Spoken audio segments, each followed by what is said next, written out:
ঘৃণা করে দূরে সরে যাও। তাহলে আজকে কেউ বললো মাদ্রাসা গুলোকে বন্ধ করে দেবো, কেউ বললো যাতে ভেঙে দেবো, কেউ বললো মসজিদকে ভেঙে দেবো, কেউ বললো মুসলমানদের তাড়িয়ে দেবো, কেউ বললো মুসলমানদের এমন করে তাদের অধিকার হরণ করে দেবো। আবার কেউ বললো মাদ্রাসার বাচ্চাদেরকে খাবার দিয়ে হবে না, রাস্তার কুকুরের বাচ্চা খাবার পাইবা, ওই মিটে খাবার মাদ্রাসার ছেলেদের দেওয়া হবে না।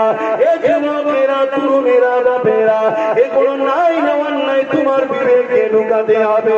যদি মনে হয় অন্যায়, তাহলে রাসূলুল্লাহ জানিয়ে দিলে অন্যায়ের বিরুদ্ধে হাতে লড়তে হবে।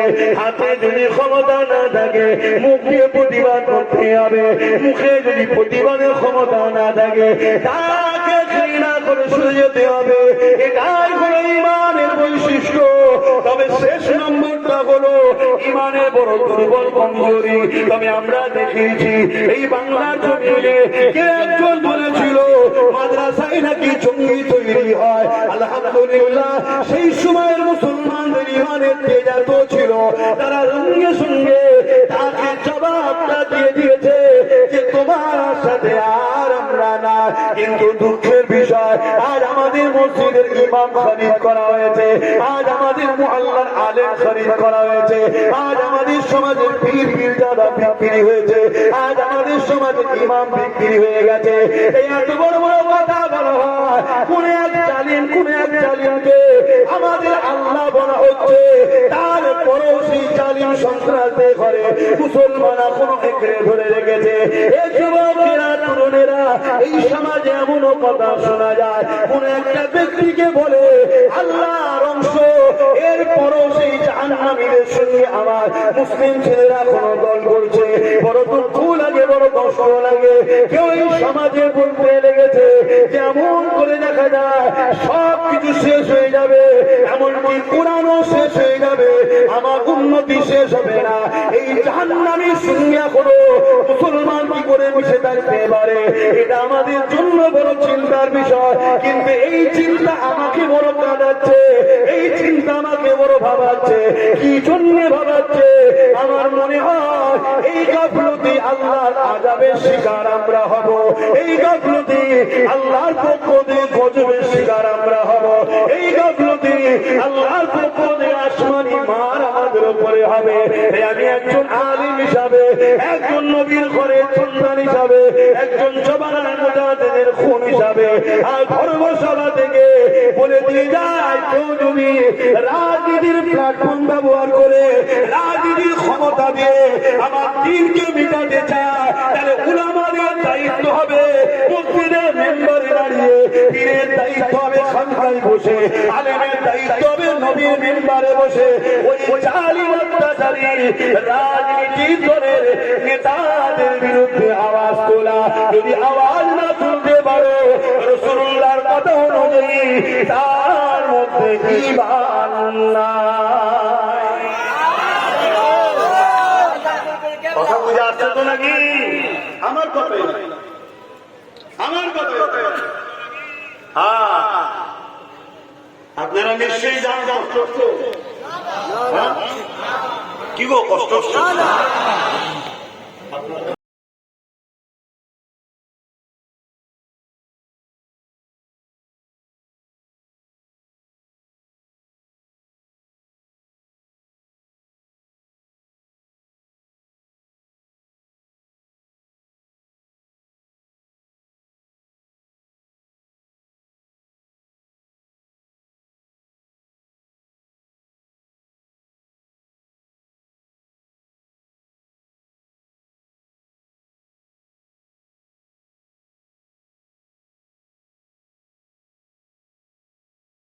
ঘৃণা করে দূরে সরে যাও।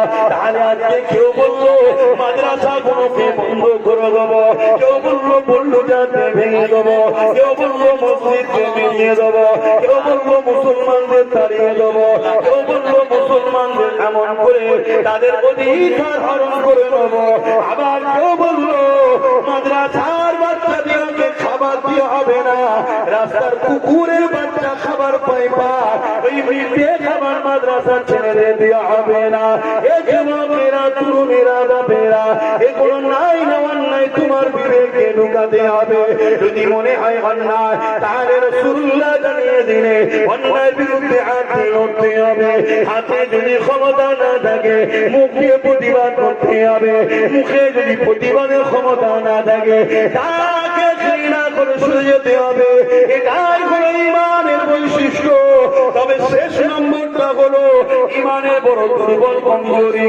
তবে আমরা দেখেছি এই বাংলার জমিনে কে একজন বলেছিল মাদ্রাসায় নাকি জঙ্গি তৈরি হয়। আলহামদুলিল্লাহ, সেই সময়ের মুসলমানদের ইমানের তেজ এত ছিল, তারা সঙ্গে সঙ্গে তাকে জবাবটা দিয়ে দিয়েছে যে তোমার সাথে আর আমরা না।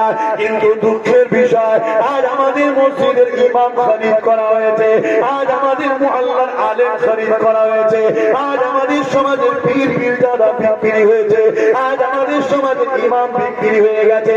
এই এত বড় বড় কথা বলা হয়, কোন এক জালিমকে আমাদের আল্লাহ বলা হচ্ছে, তারপরও সেই জালিম সন্ত্রাসের ঘরে মুসলমান এখনো এঁকড়ে ধরে রেখেছে। এই যুবকেরা, তরুণেরা, এই সমাজে এমনও কথা শোনা যায়, কোন একটা ব্যক্তিকে বলে আল্লাহর অংশ, এরপরও সেই জাহান্নামীদের সঙ্গে আমার মুসলিম ছেলেরা কোনো দল করছে। বড় দুঃখ লাগে, বড় কষ্ট লাগে। কেউ এই সমাজে বলতে লেগেছে যেমন করে দেখা যায় সব কিছু শেষ হয়ে যাবে, এমনকি কোরআনও শেষ হয়ে যাবে, আমার উন্নতি শেষ হবে না। এই জাহান্নামীর সঙ্গে এখনো মুসলমান কি করে মিশে থাকতে পারে? এটা আমাদের জন্য বড় চিন্তার বিষয়। কিন্তু এই চিন্তা আমাকে বড় কাঁদাচ্ছে, এই চিন্তা আমাকে বড় ভাবাচ্ছে।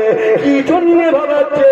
আমার মনে হয় এই গাফলতি আল্লাহর আযাবের শিকার আমরা হব, এই গাফলতি আল্লাহর পক্ষ থেকে গজবের শিকার আমরা হব, এই গাফলতি আল্লাহর পক্ষ থেকে আসমানি মার আমাদের উপরে হবে।